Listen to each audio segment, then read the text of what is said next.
முதல்ல நிர்மலா சீதாராமன் குறித்து நம்முடைய பிரசன்னா அவர்கள் பேசியது கண்டனத்துக்குரியது. ஒரே மரியாதையோட பேசணும்.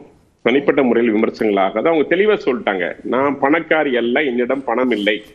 தமிழ்நாட்டுல வெள்ளி கொலுசு கொடுக்கணும், பாட்டில் கொடுக்கணும், பணம் கொடுக்கணும், இதெல்லாம் கொடுத்து ஜெயிப்பவர்களுக்கு அவங்க வசதி இல்லாத சொல்லிட்டாங்க. நிதியமைச்சரா இருந்தாலும் கூட நாட்டுக்கு மாசம் ஏதோ சம்பளம் வாங்கித்தான் அவங்க வாழ்ந்து கொண்டு. அதனால அவங்களுடைய அப்பா கருணாநிதியோ அல்லது பெயர் சொல்கின்ற அளவிற்கு பெயரை சொன்னாலே ஜெயிச்சிடலாம்னு சொல்ற அளவுக்கு உதயநிதியோ ஸ்டாலினோ அல்ல. இப்ப தமிழ்நாட்டுல வேற எந்த கட்சியில இருந்து வேட்பாளர்கள் போட்டியிடவே இல்லையா? பாஜக வேட்பாளர்கள் போட்டியிடலையா? சட்டமன்ற தேர்தலில் வெற்றி பெறலையா? தமிழ்நாட்டுல யார் முதலமைச்சர் ஆக முடியும்? கருணாநிதியின் மகன் ஸ்டாலின் அவர்கள் முதலமைச்சர் ஆக முடியும், அவருடைய மகன் துணை முதலமைச்சர் ஆக முடியும், இன்ப நிதி ஆக முடியும். இவர்களை தவிர்த்து வேற ஏதாவது திமுக சிந்திக்க முடியுமா? இன்னொன்னு நம்முடைய பிரசன்னா சொன்னாங்க, குறித்து பேசினாங்க. 11 அமைச்சர்கள் திமுகவிலிருந்து வந்து உங்க கட்சியில செந்தில் பாலாஜி உட்பட உங்களுக்கு நேர் எதிர்கட்சி எதிரி கட்சியிலிருந்து வந்து அமைச்சரவையில அமைச்சராக முக்கிய பொறுப்புல உட்கார்ந்திருக்காங்க. நீங்க கொள்கை குறித்து பேசுறீங்க, கோட்பாடு குறித்து பேசுறீங்க. வெட்கப்பட வேண்டாமா மிஸ்டர் பிரசன்னா? பேசுறீங்களே நீங்க.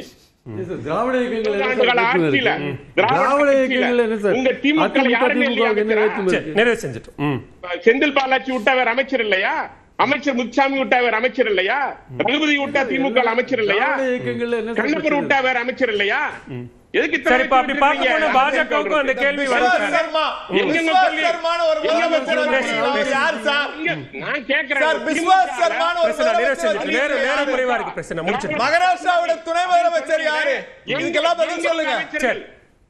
நாகராஜ் நிறைவு செய்யுங்க. திமுக அமைச்சர்கள் எல்லாம் எழுத்துட்டு வந்து அமைச்சராக்கி இருக்கிறீங்க.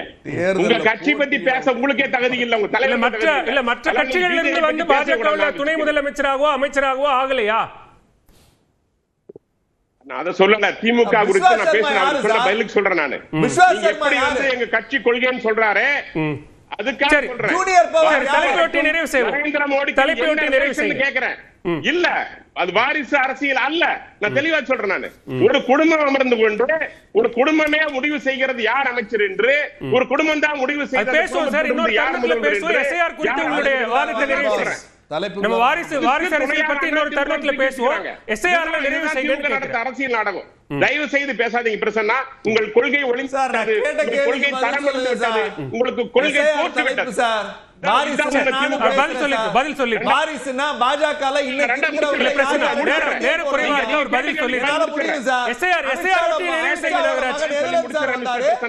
பிரச்சனை நேர குறைவா இருக்கு, பேசுறோம். நாகராஜ் நிறைவு செய்யுங்க. எஸ்ஐஆர் ஒட்டி நிறைவு செய்யுங்க. நம்முடைய கம்யூனிஸ்ட்காரன் சொன்னாங்க, இது மாதிரி ராகுல் காந்தி கேட்ட கேள்விக்கு பதிலங்க. திரும்ப எலெக்ஷன் கமிஷன் கேக்குது, அபிடவிட் கொடுங்க, ஆதாரத்தோட அபிடவிட் ஃபைல் செய்யுங்கன்னு கேக்குது. ஏன் கொடுக்க மாட்டேங்கிறீங்க?